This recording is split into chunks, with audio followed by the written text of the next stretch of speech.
Hari ini adalah kuliah yang terakhir aja.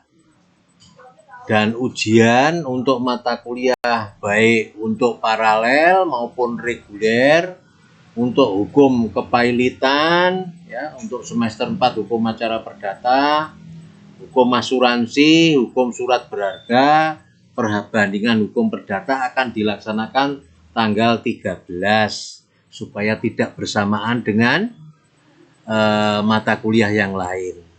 Tanggal 13 itu hari Minggu. Ya, hari Minggu. Tanggal 13 hari Minggu dan hasil ujiannya diserahkan tanggal 19 hari Sabtu. Jadi open book, dikerjakan di rumah, dikumpulkan hari Sabtu jam 9 di Fakultas Ruang Dosen Pak Krisno, ya. Atau lewat komtingnya saja lah. Ini kan sekarang masih pandemi, ya. Open book. Nah, hari ini kita mau nambah materi, ya.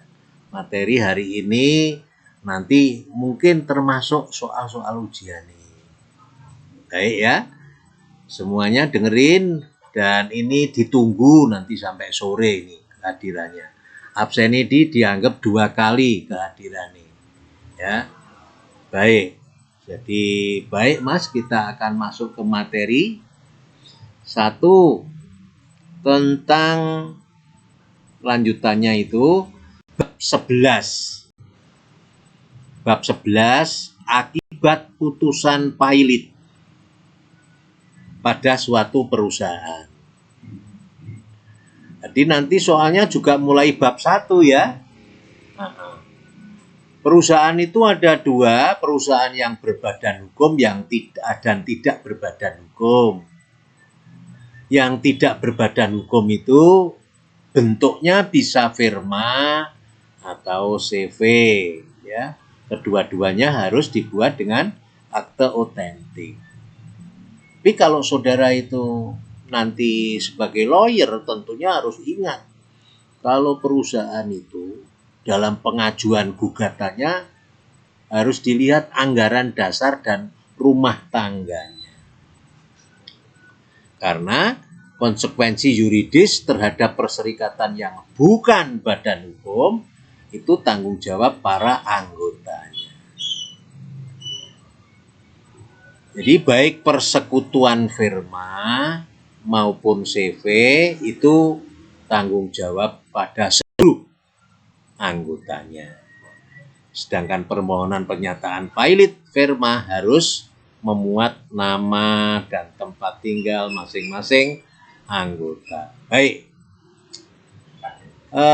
Kepailitan pada persekutuan komanditer atau CV sama, ya, tanggung jawab seluruh pada anggotanya. Sing dadi pertanyaan itu nanti pada soal nomor 11. Bagaimana kepailitan pada perseroan terbatas? Nah, jawabannya sing tak merai ini. Jawabannya sing saya anggap merah ini. Pernyataan pailit pada PT tidak dengan sendirinya PT itu bubar. Sehingga masih mempunyai wewenang untuk melakukan perbuatan hukum. Kepailitan tidak berhubungan dengan status PT sebagai badan hukum, hanya berhubungan dengan harta kekayaan PT sebagai kekayaan perusahaan.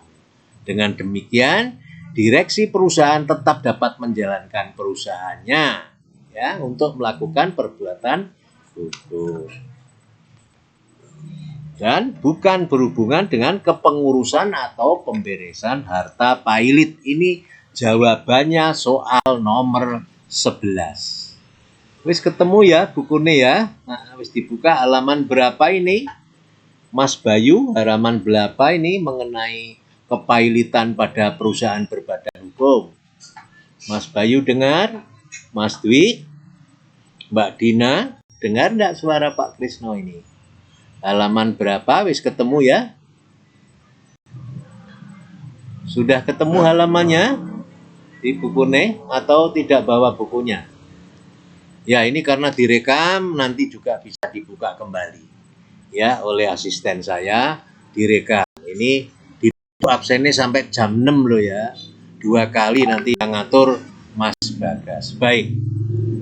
Berikutnya ya. Berikutnya nah, di samping itu pembubaran perseroan wajib diikuti dengan likuidasi. Jawaban sing akeh sing bijine apik. Perseroan tidak dapat melakukan perbuatan hukum kecuali diperlukan untuk pemberesan semua likuidasi. Ya. Oke. Baik, jadi ini soal nomor 10 tadi. Saya akan mempercepat untuk jawaban-jawaban soal. Ya. Terus soal berikutnya. Nah, soal berikutnya, halaman berikutnya. Nah, halaman berikutnya di bab 12 tentang tindakan hukum setelah pernyataan pilot. Ini Mas, ulang Mas.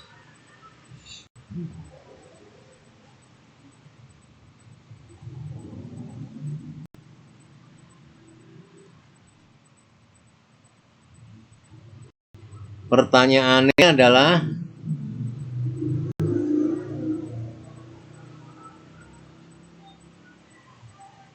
nomor berikutnya.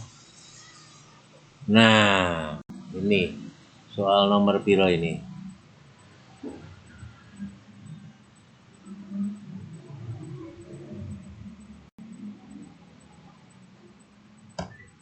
Soal nomor 12. Bagaimana pengertian sandra menurut edaran Mahkamah Agung ya, surat edaran Mahkamah Agung. Sandra itu artinya orang itu kalau tidak membayar itu bisa atas permintaan orang yang kreditor yang memberi utang bisa diajukan untuk ditahan di pengadilan.